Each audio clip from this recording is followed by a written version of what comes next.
Hello all of you, welcome back to my channel. मैं आज आप लोगों के लिए लेकर आ चुकी हूँ एक कलेक्टिव रीडिंग। और ये रीडिंग जनरल है, कलेक्टिव है। इस रीडिंग का टॉपिक रहने वाला है कि आगे आपकी लाइफ में क्या सरप्राइजेस और क्या डिवाइन ब्लेसिंग्स आपको मिल रहे हैं। आगे आने वाले समय में क्या ब्लेसिंग्स और सरप्राइजेस आपका इंतज़ार कर रहे हैं। ये रीडिंग जनरल है, कलेक्टिव है। ओपन माइंडेड होकर सुनिएगा, लेकिन अगर आप इस वीडियो तक पहुंचे हैं तो डेफिनेटली इसमें आपके लिए कोई मैसेज है, तभी आप यहाँ तक पहुंचे हैं। हम आपके एंसेस्टर स्पिरिट्स से भी गाइडेंस लेंगे कि आपके पूर्वज, आपके पितृ, आपके एंसेस्टर्स आपको क्या गाइड कर रहे हैं। चलिए डिवाइन मैसेजेस स्टार्ट करते हैं कि ईश्वर का संदेश देखते हैं कि क्या डिवाइन ब्लेसिंग्स और डिवाइन मैसेजेस हैं आपके लिए। So this is the first card. Okay, this card says about compromise. चलिए और मैसेजेस लेते हैं, पहले एक साथ बताएंगे आपको। Opportunity, so here we have to consider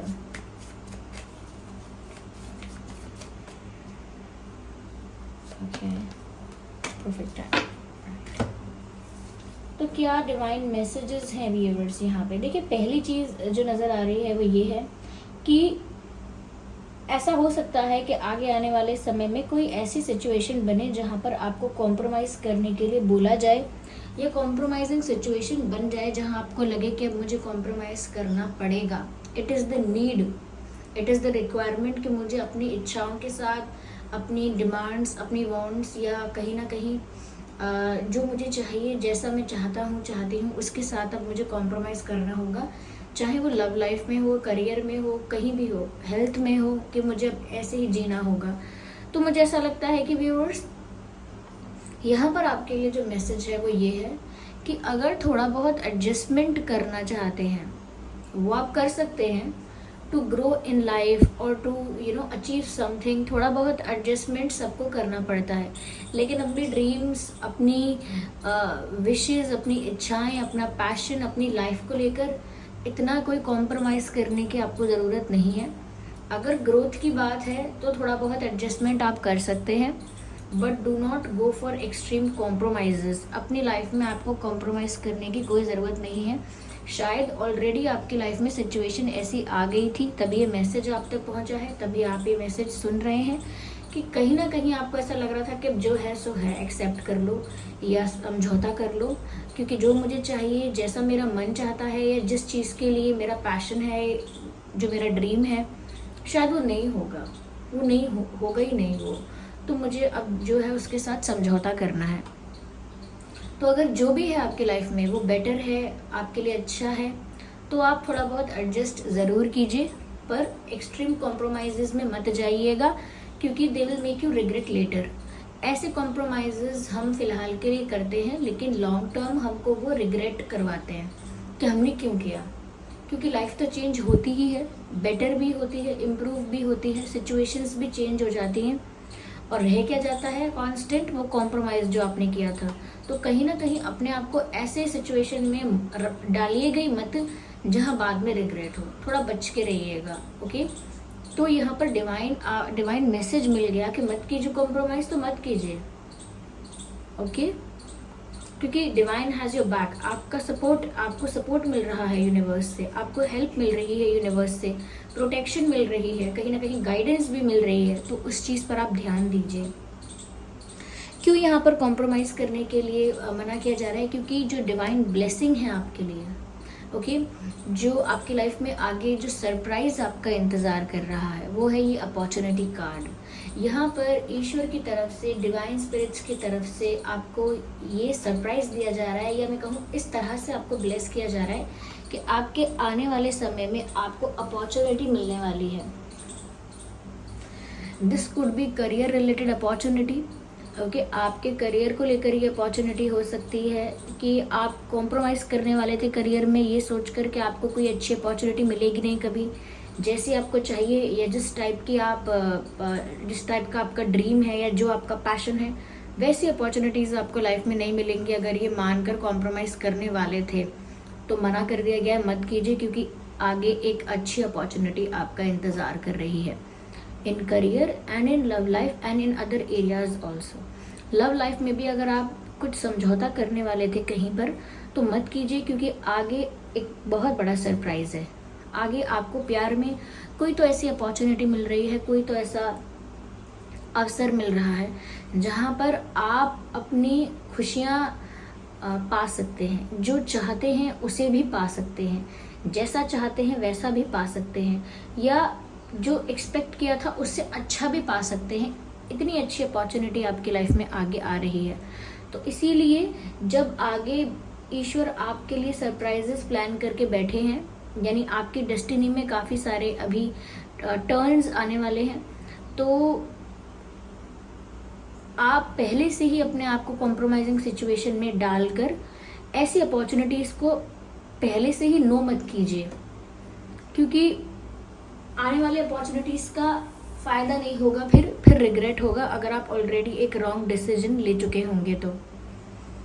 okay, तो आगे मौका आपको मिलने वाला है, और जिस एरिया में एक्सपेक्ट करते हैं, जिस एरिया में चाहते हैं, उसी डायरेक्शन में आपको वो अपॉर्चुनिटी मिलेगी, क्योंकि ये डिवाइन एश्योरेंस डिवाइन मैसेज है आपके लिए, कहीं ना कहीं यहाँ से इंश्योर किया जा रहा है। So you don't need to worry, ये सरप्राइज है आपके लिए। Okay, you just need to wait and have patience, और कॉम्प्रोमाइजिंग सिचुएशन को जो भी है उसको डिले कीजिए, उसको नो कीजिए, कहीं ना कहीं अपने ही तरीके से, अपनी ही सिचुएशन के अकॉर्डिंग उसे टैकल कीजिए, but don't get stuck into it, stuck मत होना उसमें। यहाँ पर व्यूअर्स ऐसा लग रहा है कि जैसे कॉम्प्रोमाइजिंग सिचुएशन को लेकर या किसी और सिचुएशन को लेकर, ओके, आप एक डिसीजन लेने वाले थे, या आपने एक जजमेंट क्रिएट किया था, एक कंक्लूजन पर आए थे आप, यानी किसी बात का निष्कर्ष निकाल लिया था, किसी चीज़ को समझ के ऑब्जर्व करके अपना ही एक जजमेंट बना लिया था, या किसी विषय पर एक डिसीजन आपने मन ही मन ले लिया था, बस उस डिसीजन को इम्प्लीमेंट करने की देरी थी। तो व्यूअर्स यहाँ पर डिवाइन आपसे कह रहे हैं कि अपने डिसीजन को रिकंसिडर कर लीजिए। जो भी मन में विचार बनाया है, जो भी कंक्लूजन ड्रॉ किया है, जिस भी जजमेंट पर पहुँचे हैं, एक बार उसे फिर से चेक कीजिए। जैसे एग्जामिनर्स बोलते हैं स्टूडेंट्स को कि टाइम अप होने वाला है, अपना जो एग्ज़ाम का जो आपका शीट है, जहाँ आपने आंसर लिखे हैं, आंसर शीट्स हैं, उसे एक बार फिर से चेक कर लीजिए, रीचेक कर लीजिए, क्योंकि एक बार टाइम अप हो गया तो आपको टाइम नहीं मिलेगा कुछ भी करेक्ट करने का। अगर कोई मिस्टेक भी हुई है तो कोई भूल हुई है तो उसे डिसीजन लेने से पहले ही एक बार रीचेक कीजिए कि जो मैंने डिसीजन लेने का सोचा है, क्या उसमें सब कुछ ठीक है, क्या वो डिसीजन ओवरऑल ठीक है, हर एस्पेक्ट से, हर एंगल से आपने उस डिसीजन को, उस कंक्लूजन को, उस जजमेंट को हर एंगल से स्टडी कर लिया है क्या। क्योंकि अगर वो डिसीजन इतना ही करेक्ट है तो यहाँ पर आपको रिमाइंडर नहीं मिलता टू रीचेक दैट डिसीजन। जब भी हम किसी से कहते हैं एक बार फिर से सोच लो, उसका मतलब यही होता है कि कहीं वो इंसान गड़बड़ ना कर दे। हम चाहते हैं कि वो जो करे क्लैरिटी के साथ करे। ओके, तो यहाँ पर डिवाइन मैसेज आपके लिए ये है, डिवाइन गाइडेंस आपके लिए ये है कि whatever the decision you are about to take, जो भी डिसीजन आप लेने वाले हैं, लेने का मन बना रहे हैं, मन बना लिया है, उसे एक बार रीचेक करें। अगर किसी इंसान को लेकर कोई डिसीजन ले रहे हैं कि मुझे इससे बात कभी नहीं करनी, मुझे इससे बात करनी है, मुझे इसी को चुनना है, मुझे इसे बिल्कुल नहीं चुनना है, रिजेक्ट करना है, एक्सेप्ट करना है, ट्रस्ट करना है या नहीं करना है, करियर रिलेटेड भी हो सकती हैं ये चीज़ें कि मुझे ये क्विट करना है या मुझे ये ज्वाइन करना है, ये स्किल न्यू सीखनी है या मैं किसी और फील्ड में जाऊं, कोई भी डिसीजन ऐसा हो सकता है जो आपने जल्दी में लिया हो, किसी को देखकर लिया हो, किसी के एडवाइस करने पर या किसी से इन्फ्लुएंस होकर लेने वाले हो, किसी ने आपको, ग्रुप ऑफ पीपल ने आपको ज़्यादा सलाह दे दी, सजेशंस ज़्यादा दे दिए, ज़्यादा आपके वेल विशर बन गए, तो उन लोगों ने कुछ आपको पंप अप कर दिया हो कि ये करो वो करो, तो उस वे में तो नहीं कहीं आप चले गए।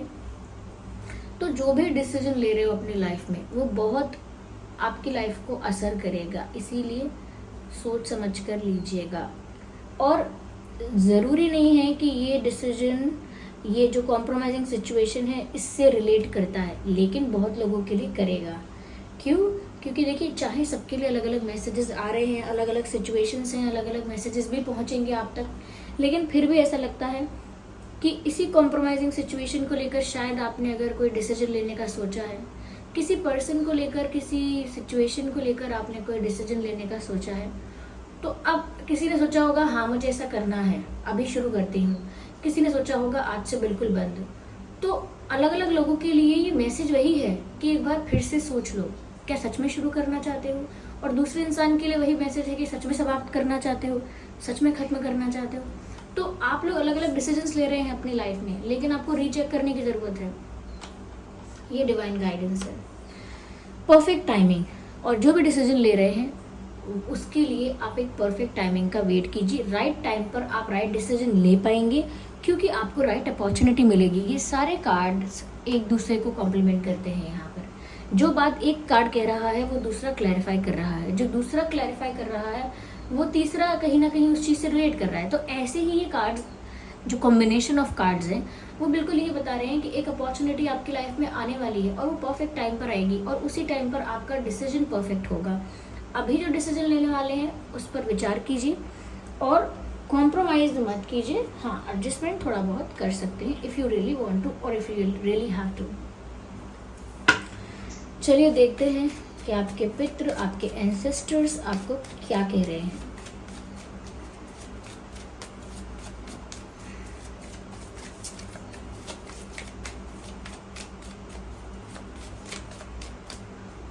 I need one card.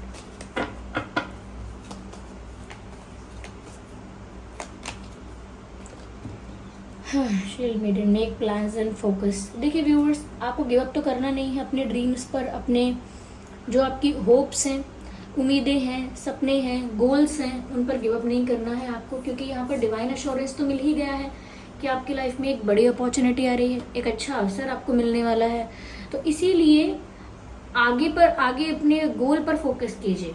अपने गोल तक पहुंचना कैसे है, अपनी डेस्टिनेशन तक पहुंचना कैसे है, जो आपका डिज़ायर है उसे मैनिफेस्ट कैसे करना है, इन चीज़ों को लेकर आप प्लानिंग कीजिए, इन चीज़ों को लेकर आप चिंतन कीजिए और फोकस अपने गोल पर रखिए। ठीक है, तो यहाँ पर ये आपके पितृ आपको बोल रहे हैं, कहीं ना कहीं उसी तरह का मैसेज है कि आपको अवसर अच्छा मिलेगा, लेकिन उस अवसर का आप उपयोग कितना कर पाएंगे वो डिपेंड करता है कि आपका फोकस कितना अच्छा है। सपोज किसी को डांसर बनना है और उसको अच्छी अपॉर्चुनिटी मिलने वाली भी है भविष्य में, लेकिन अभी से अगर वो अपना विजन क्लियर ना रखे, फोकस ना करे, प्रैक्टिस ना करे, अपना जो टैलेंट है उसे पॉलिश ना करे, तो जब अवसर आएगा उस अवसर का वो लाभ नहीं उठा पाएगा। क्यों? क्योंकि वो 1-2 दिन के लिए ट्राई करेगा, उसमें इतना परफेक्शन आएगा नहीं और फिर वो अपॉर्चुनिटी वेस्ट हो जाएगी। तो कहीं ना कहीं उसी मैसेज को आगे क्लैरिफाई करते हुए आपके एंसेस्टर्स आपको गाइड कर रहे हैं कि जो आपका गोल है, मिशन है, उस पर फोकस कीजिए, उसी के लिए प्लान्स बनाइए, उसी के लिए विचार विमर्श कीजिए और उसी पर अपना फोकस रखिए। ओके, या व्यूअर्स, यहाँ पर कुछ लोगों के लिए मैसेज है traveller, move in a new direction. काफ़ी लोग हो सकते हैं जो कहीं जा रहे हैं, किसी ट्रिप पर, किसी वेकेशन पर, किसी और पर्पस से भी जा रहे हैं, लेकिन ट्रैवलिंग हो सकती है आप लोगों की लाइफ में। ओके, कई लोग ऐसे हैं जो सोच रहे हैं मैं ट्रैवल करूं या ना करूं, मुझे जाना चाहिए या नहीं जाना चाहिए। तो आपके जो एंसेस्टर स्पिरिट्स हैं वो आपको यही गाइड कर रहे हैं कि आपको जाना चाहिए। आपका सराउंडिंग्स चेंज होंगे, ऐसा नहीं है कि हमेशा के लिए जाना है। अगर आप कुछ वक्त के लिए भी जा रहे हैं तो आपकी सराउंडिंग्स चेंज होंगे, आपका एटमॉस्फेयर, आपके आसपास का एनवायरनमेंट चेंज होगा, लोग आसपास दूसरे होंगे, कहीं ना कहीं आपका थोड़ा मूड और आपका माइंड जो है थोड़ा फ्रेश हो जाएगा, एक न्यू एक्सपीरियंस होगा। हो सकता है कि ट्रैवल करने पर आपको आपके काफ़ी सवालों के जवाब मिल जाएं। ओके, काफ़ी कन्फ्यूजन जो है आपकी वो दूर हो जाए और आपको क्लैरिटी मिल जाए, डाउट्स क्लियर हो जाए। तो आप अगर ट्रैवल करना चाह रहे हैं या ट्रैवलिंग का कोई ऐसा सिचुएशन बन रहा है किसी भी पर्पस से, तो आप कर सकते हैं ट्रैवल। ओवरऑल वो आपके फेवर में ही होगा, मतलब कुछ अच्छा सीखेंगे, कुछ अच्छी क्लैरिटी मिलेगी, कुछ अच्छा एक्सपीरियंस होगा, कुछ ऐसा ही अनुभव होगा जो आपके काम आएगा। So it's better to to travel और to move in a new direction. That's fine. Okay, क्योंकि वो समवेयर आपके लिए हेल्पफुल ही होगा। Let's take one more card.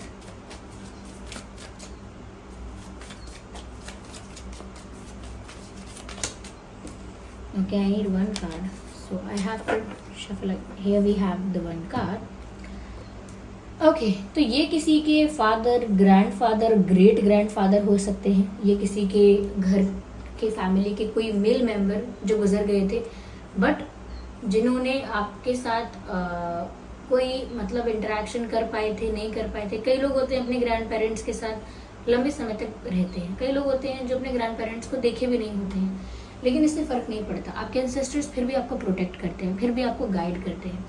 तो यहाँ पर भी मुझे कोई ऐसी ही मेल पर्सनालिटी अगर आपके घर की, खानदान की, फैमिली की कोई थी, तो वो मुझे लग रही है, और काफ़ी स्ट्रॉन्ग पर्सनालिटी लग रही है, कोई मेल पर्सनालिटी है। और ये ऐसे ही फादर, ग्रैंडफादर, ग्रेट ग्रैंडफादर ऐसी ही वाइब दे रहे हैं। ये आपको बोल रहे हैं कि व्यूअर्स, आपकी लाइफ में कोई न्यू पर्सन भी आएगा, आपकी लाइफ में नए लोग भी आएंगे, न्यू एक्सपीरियंसेस आपकी लाइफ में होने वाले हैं, और कोई बुरे एक्सपीरियंस नहीं है। वो एक्सपीरियंस आपके ग्रोथ के लिए, आपके मैच्योरिटी के लिए, आप अपनी लाइफ में इमोशनली, मेंटली हर वे में ग्रो करो, उसके लिए आप अपनी लाइफ में नए लोगों से मिलने वाले हो। इवन ऐसा भी हो सकता है आप अपनी लव लाइफ में कोई ऐसा पर्सन आपसे मिल सकता है, या कोई न्यू फ्रेंड आपकी लाइफ में आ सकता है जो आपको काफ़ी हेल्प करेगा, सपोर्ट करेगा। कहीं ना कहीं आपके उस न्यू पर्सन के साथ अंडरस्टैंडिंग अच्छी होगी। ज़रूरी नहीं है कि वो रिश्ता प्यार का ही बने, लेकिन एक अच्छा बॉन्ड आप किसी के साथ शेयर कर सकते हैं फ्यूचर में। और कोई ऐसा इंसान, न्यू पर्सन आपकी लाइफ में आ सकता है जिस पर आप ट्रस्ट भी कर पाएंगे। अब वो बात की बात है कि उनका इक्वेशन आपके साथ कैसा होता है, प्यार वाला होता है कि फ्रेंडशिप वाला होता है, but there is someone new people और someone new that coming in your life, and you can trust them because in longer period of time, मतलब लंबे समय के लिए वो लोग आपको सपोर्ट ही करेंगे। ओके, तो this was the reading. I hope ये रीडिंग आपके लिए हेल्पफुल रही है। अगर ये रीडिंग थोड़ा भी आपको गाइड करती है तो वीडियो को लाइक करना बिल्कुल ना भूलें, कमेंट करके बताएं कितने % रेजोनेट करती है, और सब्सक्राइब करें ड्रीम टैरो चैनल को। चलिए फिर मिलते हैं अगली रीडिंग में, तब तक के लिए बाय बाय फैमिली।